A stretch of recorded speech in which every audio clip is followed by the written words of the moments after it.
This biscuit translates to cat's tongue. I call it Lengua De Gato in Tagalog. These cookies are very thin, delicate, and crispy. If you want a quick, sweet treat to enjoy with your afternoon coffee, make Lengua de Gato. This is so easy and quick to whip up. I've only started eating these again recently because I actually have a crazy true story to tell you about an experience I had with Lengua de Gato when I was a child in the Philippines. So if you want to hear the story, then stay and watch the rest of this video. Let's get started. This recipe is super easy and you can get it done in like 30 minutes, depending on how quick you want to be. So the first thing we're going to do is we're going to beat together the butter and the sugar. So here's the butter and here's the sugar. By the way, you can get the ingredients in the description below.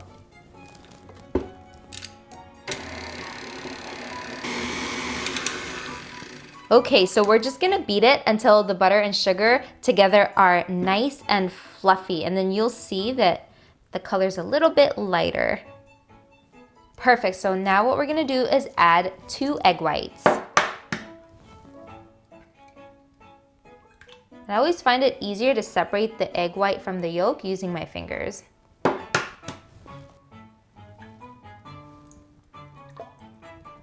Okay, and then we're gonna beat these 2 together until they are combined.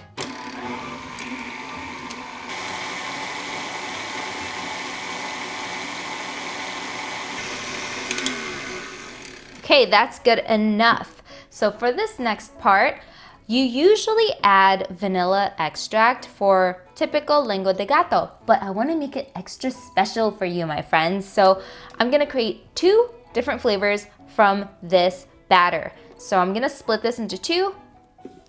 Right. Okay, so I'm gonna measure this out so I know exactly how much batter to split in half.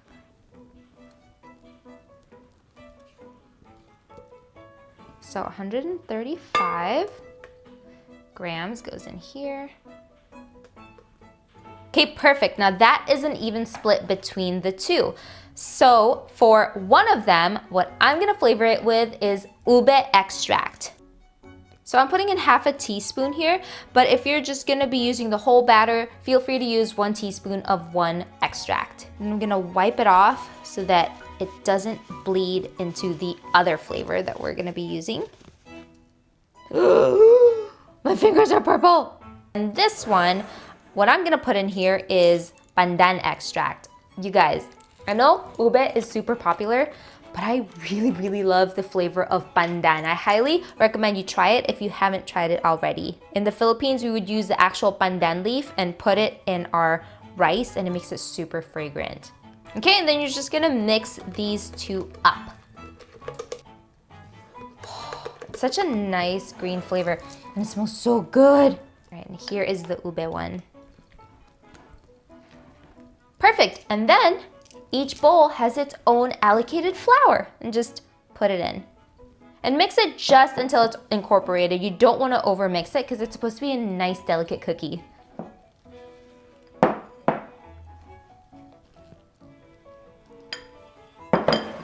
And then dump the flour in this one. And then mix.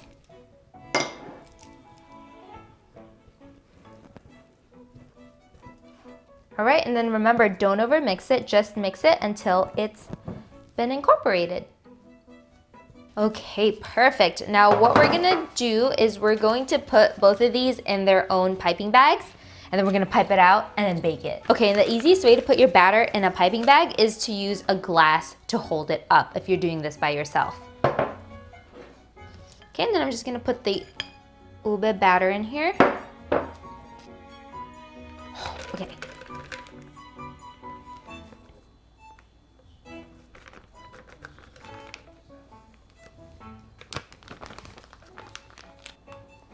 This size. So when you snip your piping bag, just keep in mind that these will flatten and expand a little bit. All right, and then just pipe it on a parchment paper lined baking sheet.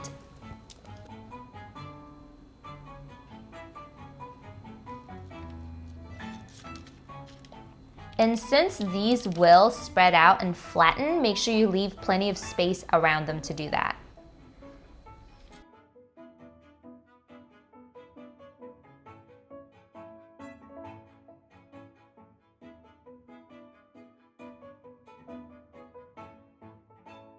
All right, so they kind of look like little pasty logs for now, but when we bake them, they will spread out. So here's the ube ones, and now I'm gonna start doing the pandan.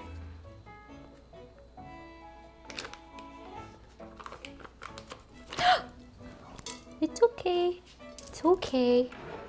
Oh my God, it's so bad.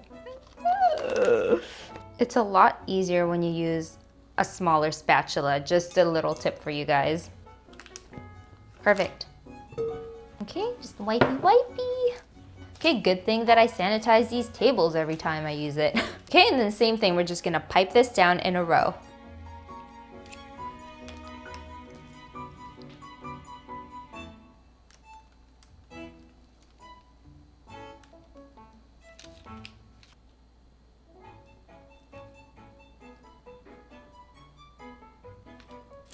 Okay, so here is our pandan and our ube lengua de gato batter. So now we're gonna throw it in a 350-degree oven for probably between 10 to 15 minutes, depending on how long it'll take for the sides to crisp up.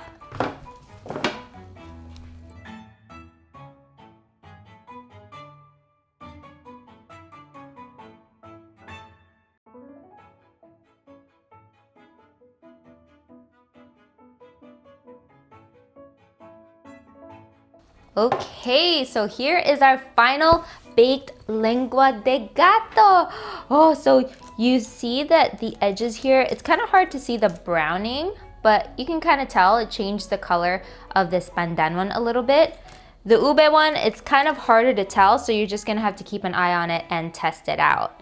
Okay, and as you can see, like they're not all perfectly shaped.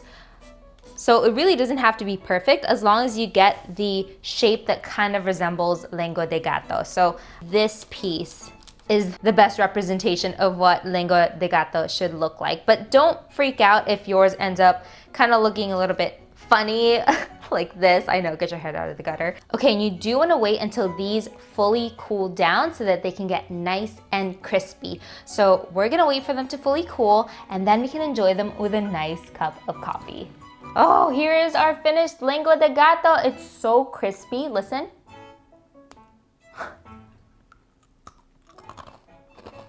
And I love this recipe because it's the perfect amount of sweetness.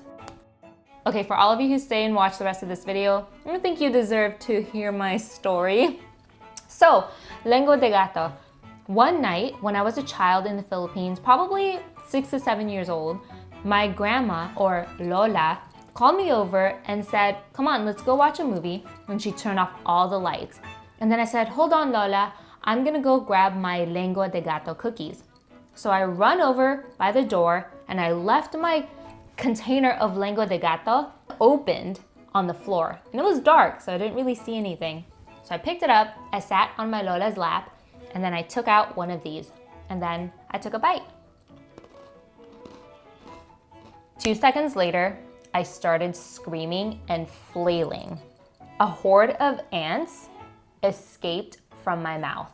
I left my lengua de gato container open by the floor and just a bunch of ants came in and swarmed it, and I didn't even check because it was dark to see if there was anything in it. Oh my gosh, that was horrifying. I think I blacked out afterwards because I don't remember anything that happened after. That was terrifying. So I learned my lesson there. So if you guys are gonna be making lengua de gato at home, it is a sweet biscuit or cookie, and keep it in an airtight and sealed container. I was a kid, I wasn't thinking.